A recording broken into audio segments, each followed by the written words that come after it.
سلام به همه همراهان عزیز کانال نقشه راه معاملات روزانه، تحلیل طلا، نزدک و بیت کوین. امروز با تحلیل دقیق و شگفت‌انگیزی از بازارهای مالی نزدک و بیت کوین همراه شماییم.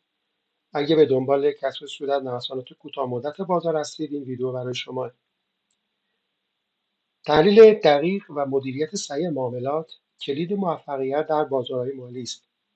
امروز می‌خواهیم بررسی کنیم چگونه در بازارهای NDX USD، شاخص US 100 یا همون نزدک و BTC USD و یا همون بیت کوین نوسانات بازار را شناسایی کرده و از اون برای کسب سود بهره برداری کنید.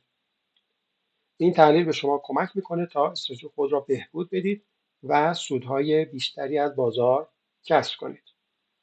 امروز در بازار معاملاتی که انجام دادیم، دو تا معامله روی بیت کوین داشتیم که خوشبختانه هر دو تا هم با سود بسته شدن و یکی هم به حد سودی که تک پروفیتی که برش تعیین کرده بودیم رسید و با سود بسته شد.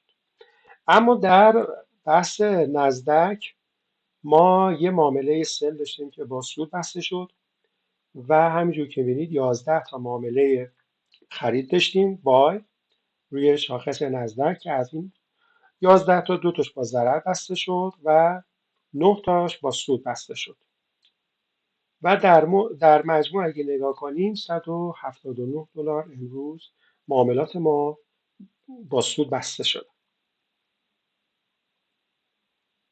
سود نهایی که داشتیم در این معاملات $179 بوده که نشون دهنده عملکرد مثبت و استراتژی موفق ما بوده در بازار امروز.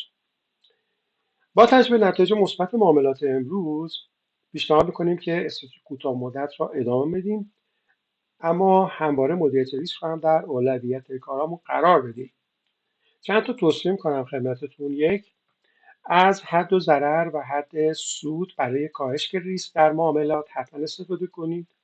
دو، حتما سطوح حمایت و مقاومت رو چه استاتیک و چه داینامیک رو در تایم فریم های مختلف به خصوص تایم فریم بلند مدت 1 ساعته یا 4 ساعته در نظر بگیرید.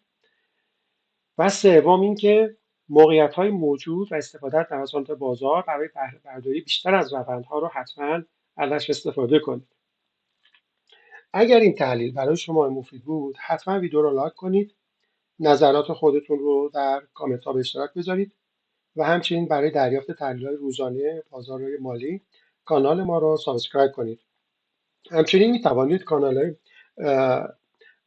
توضیحات و تفسیر معاملات و تحلیل معاملات روزانه رو در کانال‌های تلگرام، یوتیوب و لینکدین پیگیری نمایید. ممنون که همراه ما بودید. موفق باشید. تا ویدیو بعدی. خدا نگهدار.